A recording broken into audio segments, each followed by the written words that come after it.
All right. Hello, entrepreneurs. Joe DeChara, CPA extraordinaire, coming to you live from downtown Levittown, New York, for another amazing interview. And tonight we have a real entrepreneur, I'm proud to say, Travis Rosbach, otherwise known as Captain Rosbach, but we're not supposed to call him Captain Rosbach. We discussed this before, but anyway, how are you, Travis? I'm doing well, Joe. Thanks. I wish I would have worn my suspenders now. Darn it. Yeah, well, this was, I don't know why people like, especially little kids, they love when I do that, and anything I could do to make people laugh. And believe it or not, my friend, my daughter's father-in-law, Tom Orinato, loves this. I don't know why. It's become my signature thing, and people get disappointed when I don't do it. Well, I'm glad you did. Anyway, I like to keep these short because people's attention span are very, very short now. You know that. We could talk all day, to be honest with you, because I'm looking at some of the things you do. First of all, you're a scuba dive master, instructor. You're a merchant marine captain. You're a world explorer. I don't know if they have a certificate for that, but I always wanted to be a world explorer. Just tattoos.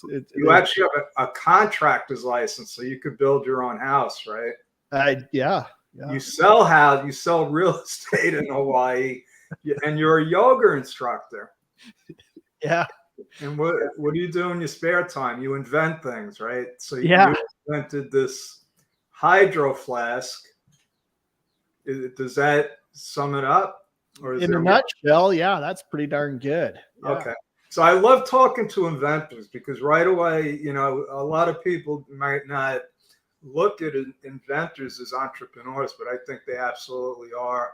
And I think entrepreneurs are inventors because it's just how our brains work.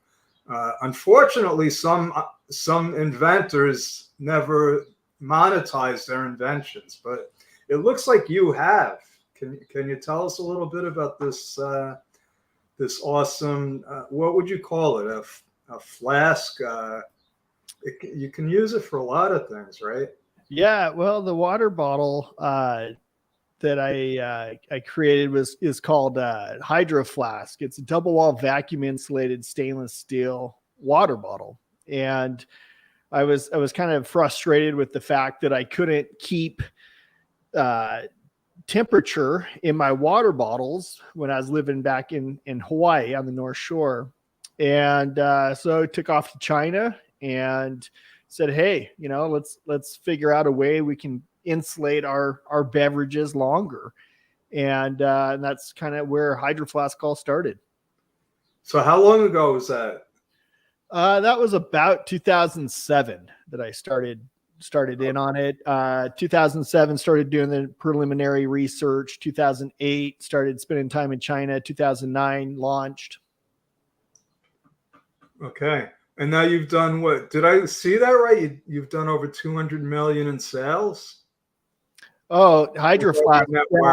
I sold it a number of years ago, but now I mean it's done. Oh, I'm sure it's pushing.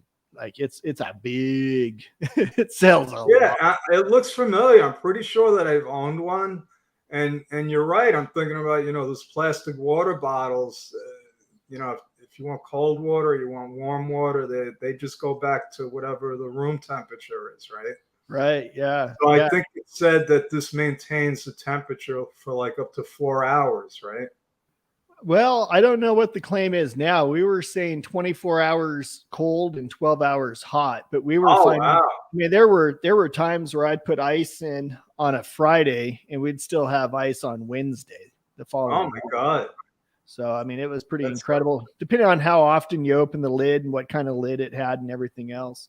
Okay. So what'd you do? You sold that? I did. Yeah. Awesome.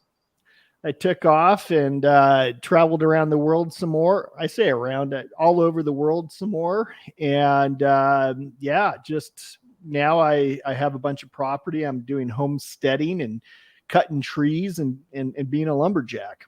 I love that. How does that feel? Oh, it feels so good. I just love it. Love it. I'm listening to this book called it's Atlas Shrugged. I don't know if you Oh, ever. I haven't done that one. I did Fountainhead. I read Fountainhead. I think I read it twice. And it's always been on my list. Are you Yeah, enjoying you it? gotta. So Fountainhead was great, but this takes it to a whole nother. Well, I don't even want to spoil it for you, but basically, this it all comes down to raw, you know, connection with nature and doing work. Actually Mhm. work. So I love that.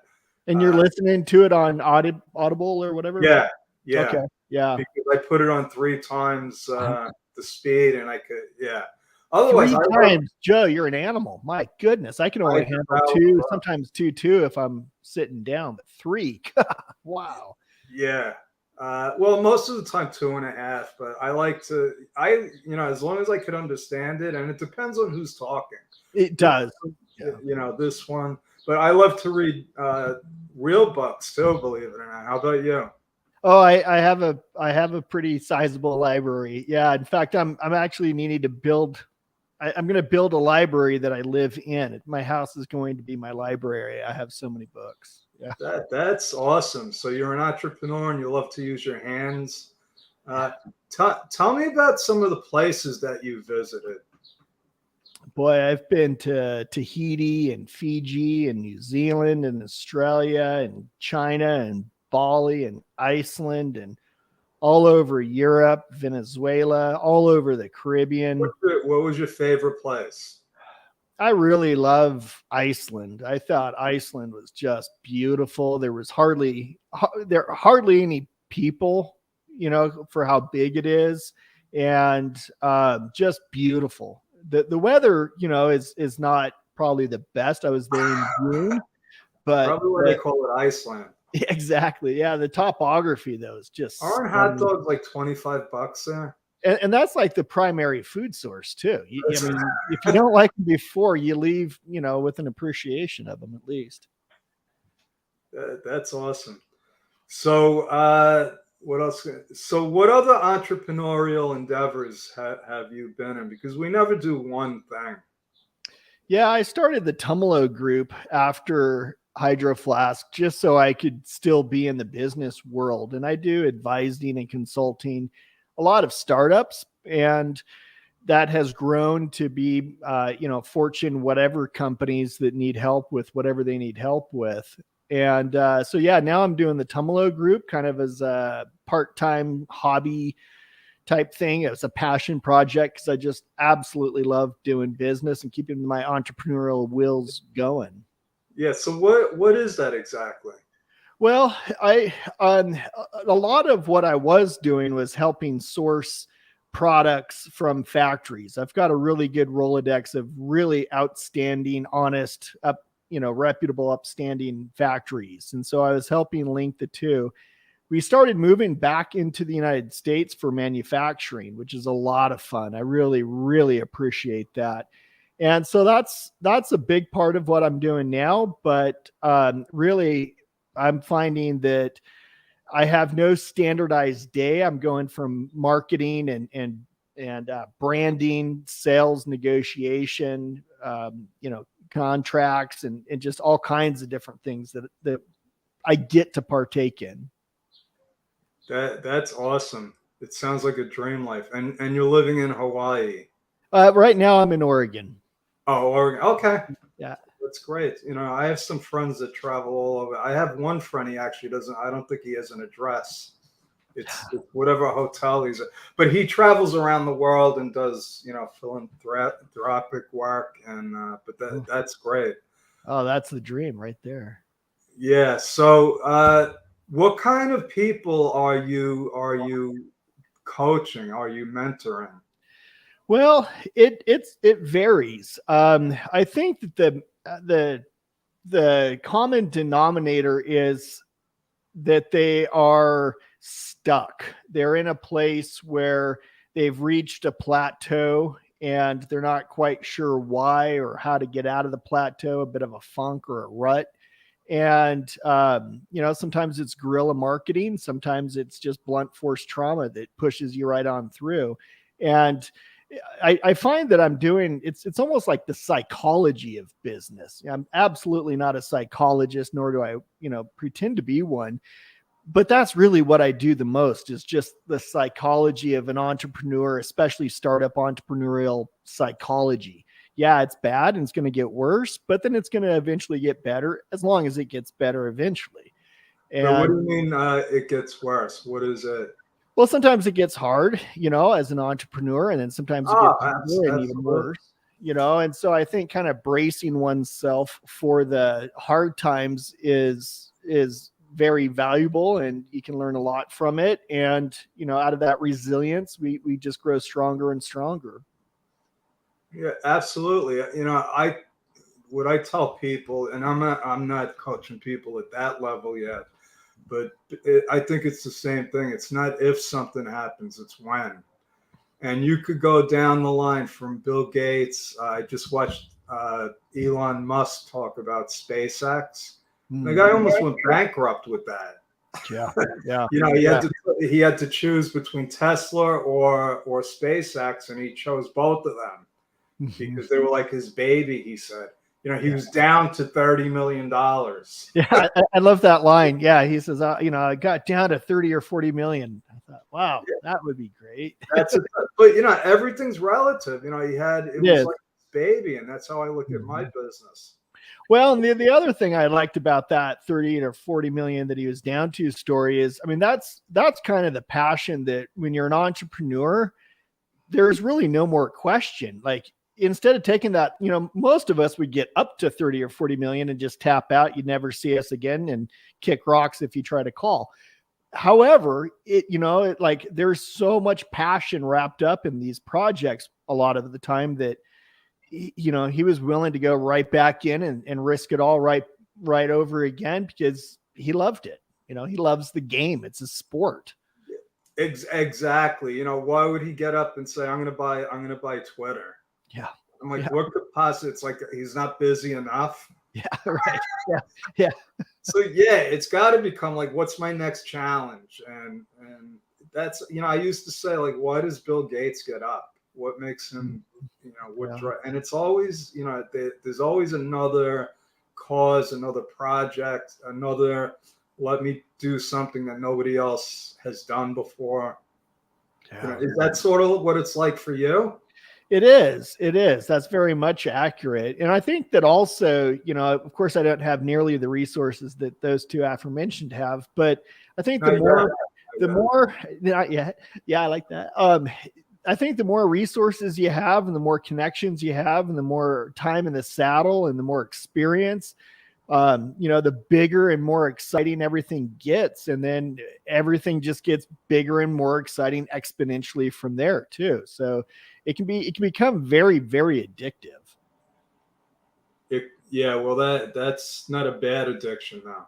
No, no. Well, not always, I mean, there's a lot of broken families around entrepreneurs and stuff, but for the most part, it's a very good addiction.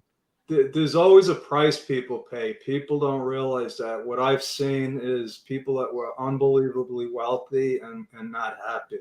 Oh yeah. Oh, I've seen people that were broke and happy, and I said, I want somewhere in between. Yeah, right. I don't have to have $100 million, but and we're supposed to be, comfortable at least. People shouldn't be struggling. I follow a guy named Wallace Wattles, The Science of Getting Rich. Oh yeah. Mm-hmm. And, he says there's so much food in the world. Why is anybody hungry? It's a good question. Right. But you seem like you got a lot of different, like, what do? You just wake up and say, okay, today I'm going to do yoga, or today I'm going to, ride my boat. Well, I mean, kind of. I have one of the coolest things I've purchased was the calendar app that goes on the website. And, if you want to get a hold of me, you go through the calendar. So I kind of wake up and see how the day looks. And then, I block time out accordingly. And if people want to get a hold of me, there's, time today, or there's no time today. Maybe it's tomorrow. And then, I I spend a lot of time going to Costco and a lot of time with my chainsaws and a lot of time in big, heavy equipment that pushes over trees or picks them up. And yeah, I just, Oh, yeah, I try to have fun. Yeah. yeah, that sounds like fun to me. I would love when I was in school, I loved wood shop. Oh yeah. I had no talent. But I loved, saying, okay, I'm going to build these shelves. You get the plan, and then when you see them, you're like, oh my god, I actually made something. That's on my list. I'd love to have a CNC router and route wood. I just think that'd be so cool. There's something about my mind that is really attracted to taking a piece of wood and carving it into a 3D object that's just beautiful, but I don't have to use my actual hands. I have a propensity to cut myself with sharp objects, so I try to avoid knives and things. Yeah, stay away from sharp objects. I'd like to just type it into the computer and hit go and let the thing go do itself, and then I can just kind of polish it and stain it when I'm done. When it's done, I should say. Yeah. That's awesome. So what plan do you have anything big in mind that you're going to be doing? Any projects? Not necessarily. I'm still kind of waiting to see what I'm going to do when I have to grow up. I'm kind of a free agent in that respect also, that I love doing what I'm doing with the Tumalo Group and taking on clients. And typically my clients last about 4 months. And so I'm about 4 months from retirement at any given time, and then ready to go do the next big project. If it hits, well, then I just finish out my contracts and then I can go off and go do what's next. Yeah. I don't understand what retirement means. Well, I think for me, retirement means stopping doing what I'm doing and doing something bigger or more fun, or, that I don't know how, but I could have more passion for. Take on a cause or. Yeah. Another big project that I'm like, that I feel very, like, I enjoy the overwhelmed feeling. I enjoy feeling like, oh, geez, Travis, you got yourself in deep this time, buddy. Like I love getting myself out of those big monumental holes that lead to really beneficial, awesome, cool stuff at the very end. Yeah. I'm thinking you should become a race driver. That would be cool. Yeah. I like that idea. Yeah. I don't know why. I just see you in a race car. Like, it would be a real challenge. Yeah. I used to love flying jets really fast, but it honestly didn't feel very dangerous. I can imagine driving cars, racing cars would feel more dangerous. Yeah, I might really like that a lot. Yeah. I don't know if you know Long Island, but the LIE is like you're driving and going 80, and there's trucks like right in back here. But I look at those race cars, they're going over 200 miles an hour, and there's like an inch between them all. It's like you got to have real concentration. So I love that time that I get into the zone like that, whether it's racing, riding my motorcycle, or I don't ride anymore. I now have a child, so I stopped doing all that. But riding my motorcycle or flying a jet or rock climbing, and just having to be in the zone, because death is right, 2 inches on either side of the zone. I really enjoy that focused area. You're a thrill seeker. Yeah. So, yeah. How old's your child? She's 5 now. Wow. Yeah. How does that compare to everything else that you've done? It's totally different. Like, I had no idea what I did not know, and yet I learned so much every single day. I'm learning so much. Do you respect your parents a little more now? Oh yeah. Yeah. A lot more makes more sense now. Yeah. Okay. So is there, okay, first of all, do you want people to contact you? And if so, how would they get you? Travis at tumalogroup.com, TUMALOGROUP.com. I'm also Travis Rosbach, ROSBACH on LinkedIn. Okay, awesome. Yeah. I will definitely connect with you. I want to follow your adventures. You look like a pretty young guy. Cheers. And, kudos. Yeah. Thank you, Jeff. Kudos. Building houses, cutting lumber, and maybe race car driving. I like that a lot. I like that idea. I planted the seeds. So. Yeah. Any words of wisdom that you could give me and whoever might be watching this? Oh, I think now is the best time to be an entrepreneur. I think we're going through a lot of changes on a lot of fronts. And I think that now is the time to lean in towards starting a new endeavor as opposed to shy away. I think that we're going to see a weeding out of businesses that just no longer suit us moving forward. And there's going to be a bit of a void. So we need entrepreneurs now more than ever. That's awesome. I love that. That gives me hope. I believe that. So thank you so much for your time. I will connect with you on LinkedIn. So just, I won't be stalking you, but I'll be around. Cheers. Okay. Thanks, Joe. And I'll invite you to my first race. Yes. I'll say, this was my idea. Yeah. Put your name on my car. Yeah. So, all right, hang out. Don't leave right away, but I'm going to end the session. So thank you, everybody. That's our story. We're sticking with it. Follow Travis on his next adventure. Maybe he'll be in the Indy 500. I don't know, but if he is, you can blame me. Thank you.